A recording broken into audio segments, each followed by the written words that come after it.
Well, South Africa's challenges when it comes to housing delivery, especially for low-income households and poor and indigent houses, are well documented.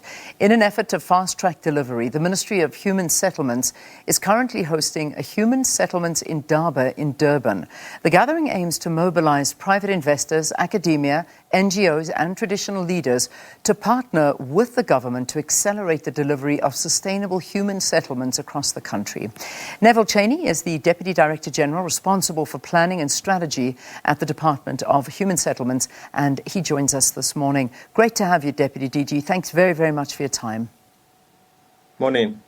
So talk to us about this Indaba and what is it all about? What are you sort of showcasing? What's the idea behind it?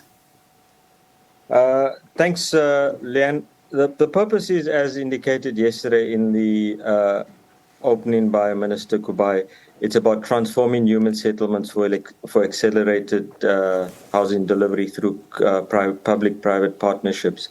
The point is that we've just come out of the pandemic, the violence, the climate change, the Russian war. All of those things have impacted on the country and specifically the housing and human settlement sector.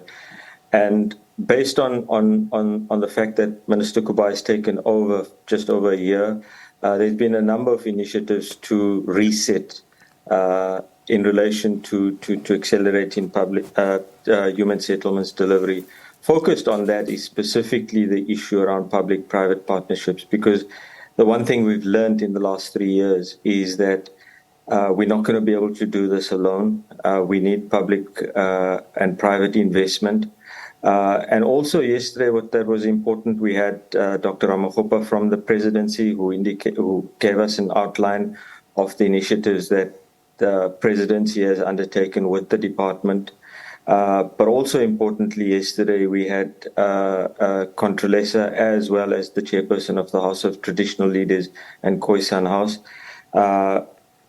because one of the issues that has come up is that in the period going forward, particularly around climate change, around ensuring vulnerability is eradicated, rural households are going to be important. Yeah. We are living in a housing crisis. Can we admit that in the country? We can. Yeah, we can absolutely admit that. And action needs to be taken this instant. I mean, this is something that needs to be addressed. So when we say we're going to reset, you're going to reset this. Where do we begin? I mean, where is the starting point to assist the millions upon millions of South Africans that are living in this housing crisis we speak of? I think the first point is that, as I've indicated, we've admitted that there is a crisis. But in saying so, we've got to be able to understand that the way we do it is through a partnership, and each one bringing to the table what we can and what we must be able to add value. It's not about finger pointing. It's not about blaming, but it's about taking a constructive approach. I think what we have done is that we can indicate that in the past we have done this as a country. We've come together when the times have required us to do, and I think there's nothing that prevents us from doing that. As government, we've indicated and we've put together, Minister Kubai has put on the table a number of initiatives, including the fast-tracking of bulk and link infrastructure, which has been one of the key issues that has stalled the current delivery process, where houses get built, but there's not sufficient there's lack of water and sanitation. But the other important thing is that hand in hand with this is transformation and empowerment, because in the data that we have, one of the biggest constraining factors, as we know, is inequality as well as poverty. And if we don't take the majority of our population with us, we will end up in a situation where we have a stalemate as a country. Yeah. Well, let's let's look at that. So if we talk about the backlog of housing, I mean, some numbers that I'm looking at, I don't know how recent these are updated, but I mean, so far to date in the last 15 years, I think what I'm reading is that government has built some 2.7 million low-cost houses. Has that increased in the last 15 years? And there's a backlog of 2 million. I'm not sure if these numbers are new, but perhaps you can update us now. Where are we sitting? Okay, remember the current backlog sits at 2.7 million approximately. Okay. We have, as a country, built 2.3 million houses. But in addition to that, the department and government provides other opportunities. So besides the house itself, we then also provide other opportunities for households to access adequate accommodation. And that figure sits at approximately 4.9. The issue that we need to be able to understand is that in relation to this, there's the housing part, and then there is the human settlements and infrastructure part, which we also sometimes, as a country, as a nation, forget. So that's where the backlog sits. The majority of that 2.3 million backlog that we have now is within the affordable market. Low-income households, households earning more than 3,500, less than 22,000. But also there's what is called the missing middle, where you've got households that earn just above the threshold to qualify for a subsidy, just below the threshold to qualify for finance. And that's where the big bulge is coming out. And we've seen that as South Africa, there's an opportunity. The affordable market, that's the 22,000 between 22 and between the 400,000 and 700,000. That's been very resilient in the country. It's shown growth. It's shown the fact that there is an appetite, both from developers, from households, as well as government, to be able to put this to bed in terms of its backlog. Yeah. So if you look at the pandemic, for example, even during the course of the pandemic, that's the sector that held firm. So what happens? I mean, we've got the housing backlog. We talk about the numbers. We still need to do this. It's a big number. I mean, if we can talk about 2.3 in 15 years and we're still behind by a backlog of 2.7. I mean, this is something that we've got a big problem. That doesn't even include the informal settlements and the amount of people that are living in informal settlements. And I mean, we're talking about the bodies inside there, which far outnumber, and I think it's impossible for anybody to understand something like this. I mean, how do you start addressing those issues where, of course, it's the water issues, of course, it's the overpopulation, of course, it's just the crime that happens, the spatial planning, that's another issue to get to the bottom of. But, you know, how do we address what's happening with inside these informal settlements? Okay, the 2.3 million household backlog includes the informal settlements, households living in informal settlements. What we have as a department in the last 2 years under Minister Kubai, we've introduced the Informal Settlements Upgrading Grant. And that is specifically a grant that's focused on informal settlement households, giving them water, giving them sanitation, giving them security of tenure, as well as creating an environment that's conducive for them to be able to access opportunities, but also take responsibility for their own ability to be able to build houses. So that's and in the last 2 years, we've approximately put approximately 10 billion available for provinces and municipalities to address that.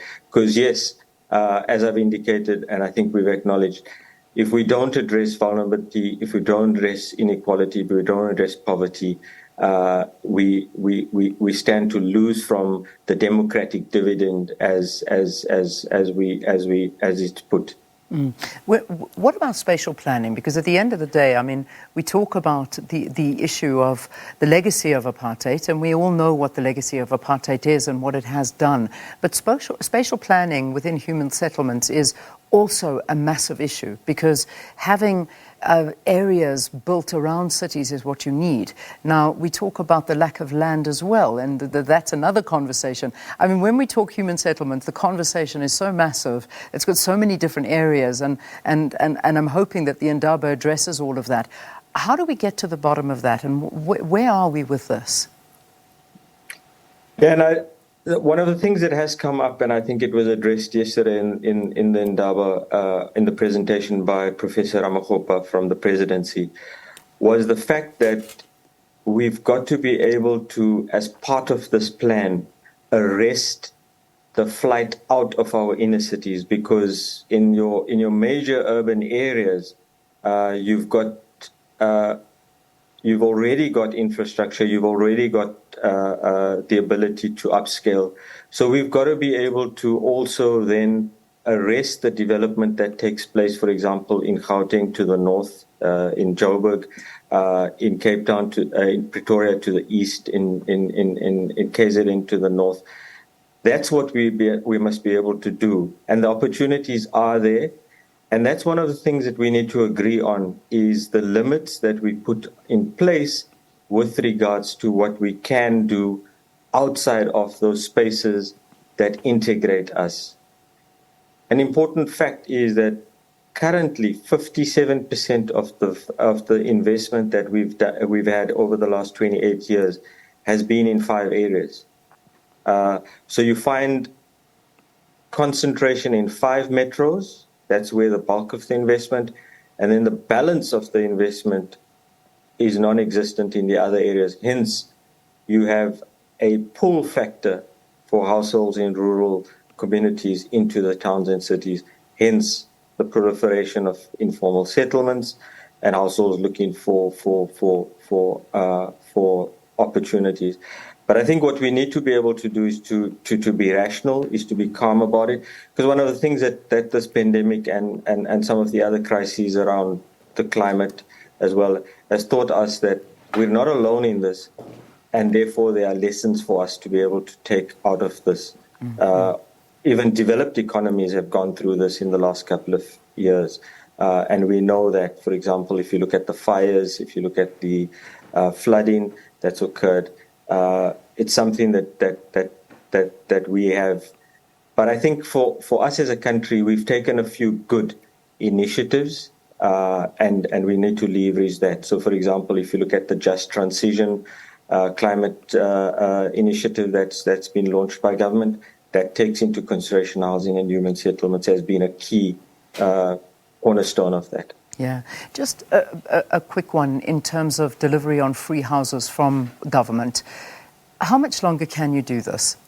This is a question that many people have been asking for a while. Can government still afford to be giving free housing? Is this an ongoing thing, or is it going to be coming to an end? Leanne, the point is that there's a constitutional obligation, and I think we must be clear about that. There's a constitutional obligation on us as a country to provide housing and adequate shelter on a progressive basis to households who are vulnerable. Child-aided households, rural households living in poverty, disabled, military veterans. And I think we must be clear that in any country, there is a specific household that will require access to housing.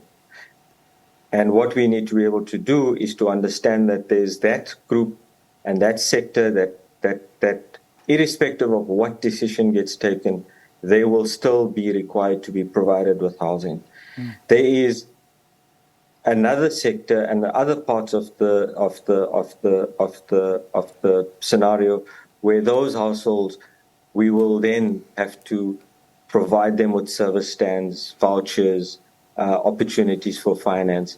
So it's about ensuring that we target the vulnerable and the poor, because if we don't do that, we run the risk of losing sight of what we as a country in terms of dignity and inequality want to achieve. So no, we will be able to, and we must be able to do that in terms of our constitution. All right. You'll have to leave it there, unfortunately. But the housing Indaba is currently underway now. It's the Human Settlements, Human Settlements Indaba, hosted by the Human Settlements Department, currently underway in Durban, running until, when is it coming to an end? Sorry, if I may ask DDG, when does the housing Indaba end? It ends today. So it's the last day today. All right, thanks very much. Good luck with that, and hopefully we'll get more out of that. So that was the DDG from the Department of Human Settlements in charge of planning and strategy, Neville Chainee, talking to us from Durban.